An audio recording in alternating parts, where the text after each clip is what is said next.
Tropical Storm Irene slammed into New England in August of 2011. And nowhere was the devastation more widespread or severe than in Vermont.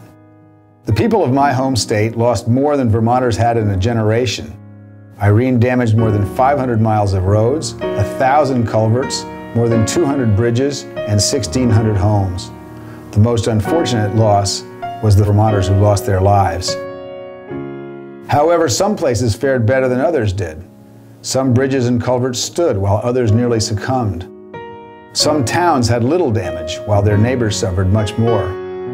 Partly, those were accidents of fate, geography, and weather.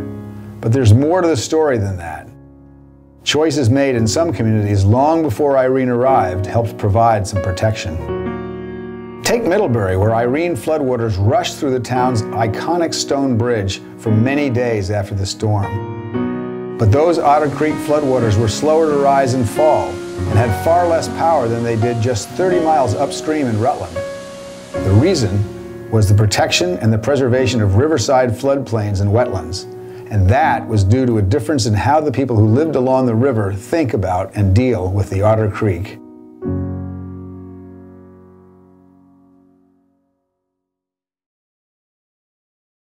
We have a set of gauges in Vermont that measure the amount of flow that's going by, the flow that's produced in the watershed that flows into that given point. These gauges measure the amount of flow. In Rutland, we had somewhere in the neighborhood of 14 or 15,000 cubic feet per second that was going down the Otter Creek at that point in the watershed. We would expect, as the river flows down its watershed and the watershed size continues to get larger and larger, that flow would also correspondingly go up. Here in Middlebury, we were seeing a flow rate of somewhere in the neighborhood of 8,000 cubic feet per second in Middlebury. That's a halving of the flow that we were seeing way upstream in Rutland. So instead of the flow of the river rising as the watershed size increased, we actually saw a dramatic decrease. If the flow is reducing that much, that water has to go somewhere.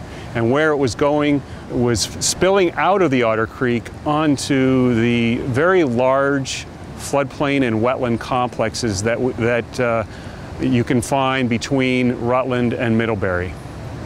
We can't say for certain that the Main Street Bridge in Middlebury would have been damaged during Irene if there hadn't been this vast complex of floodplains and wetlands above it.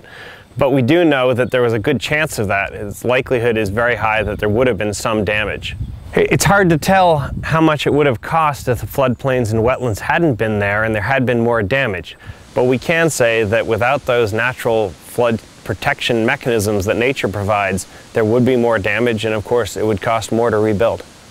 Otter Creek Swamps is the largest forested swamp complex in all of New England. This swamp complex extends from the southern edge of Brandon to the southern edge of Middlebury. There are 8,700 acres of forested natural communities, some of it's swamp, some of it's floodplain forest. It's a whole mosaic of 10 different natural community types. The natural process that makes this landscape tick is flooding.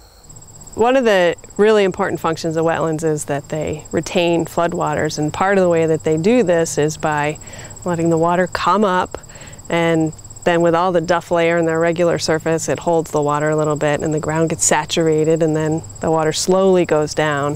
Where the river has access to the floodplain and when there's wetlands in there, and those hydric soils really hold on to the water quite a bit. So in the case between Middlebury and Brandon, there's a pretty extensive wetland complex in there, and those wetlands absorb that floodwaters as they come screaming down the mountains and into the valley bottoms. And in instances where you don't have that type of a wetland complex, the waters scour and pick up velocity, and the more they scour, the more sediment they pick up, and the more sediment that they pick up, the more erosive force they have.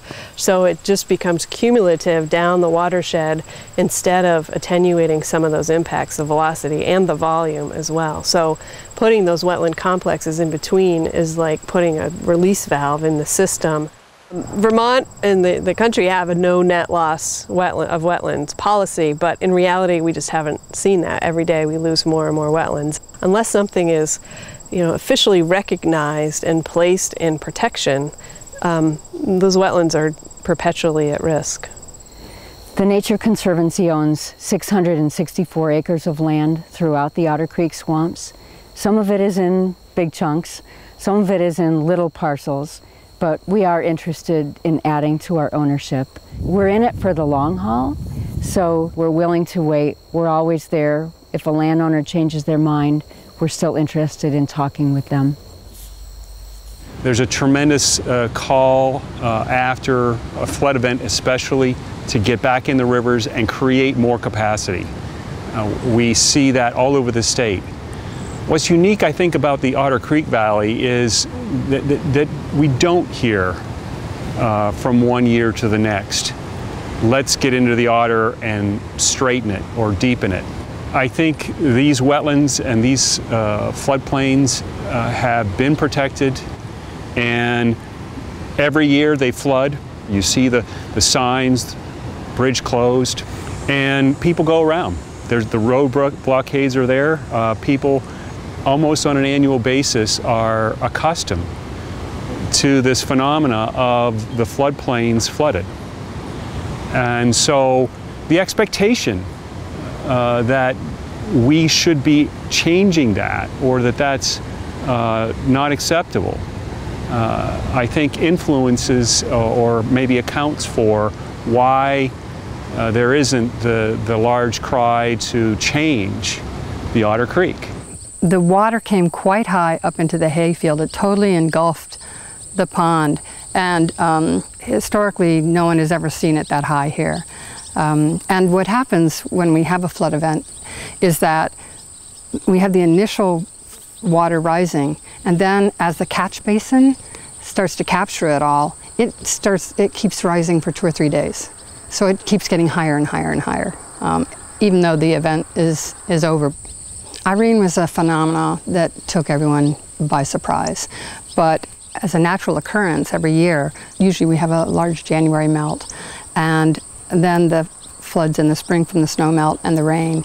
The road is always closed, the fields are always flooded, and this becomes a park. It's like an ephemeral lake. When we look out, it looks like we live on Lake Champlain. It's just unbelievable. So there's always something magnificent to see all different times of the year. I think it's been a long-held belief, if you create a larger vessel, it's going to hold more water. And I think people have always wanted to dig the rivers deeper, to straighten them so that the water stays within the channel and leaves your portion of the valley as quickly as possible. But what happens is that extra depth equates to extra power. A river is powerful by virtue of its slope and its depth. And when we make the river steeper by straightening it and deeper by dredging or berming it, it becomes more powerful. And that extra power in the river is why we see such tremendous erosion in Vermont after a flood. We have so much infrastructure and so many communities that were built along our rivers. We have to manage many segments of river in Vermont, but it makes it that much more important for the values that we have in our rivers to then give the rivers room upstream and downstream of those managed areas so that they can dissipate the energy of the flood and begin to retain those materials that are so important to our river ecosystems. We now have close to 40 towns in Vermont that have taken steps to add to the protection of their river corridors and their floodplains in the state. We're hoping very much to work with more and more communities and take the steps at the community level that they can take to lower their vulnerability during floods. I think since Irene, we have a much better understanding, and we have some great examples now of how this works and what this means in terms of even just volume, in terms of mitigating some of these impacts that we didn't we had the examples, but we hadn't quantified the reduction in impacts. And now, if you wanted to, you could put a dollar figure on what it costs to preserve a wetland versus what it costs to protect a downtown area. And I think in most instances, you'd see it's a lot more cost efficient to preserve a wetland and have those natural ecosystem services to protect the next downtown than it is to develop the wetland and lose all those functions that we're finding more and more are extremely difficult to recreate as humans any better than they happen naturally.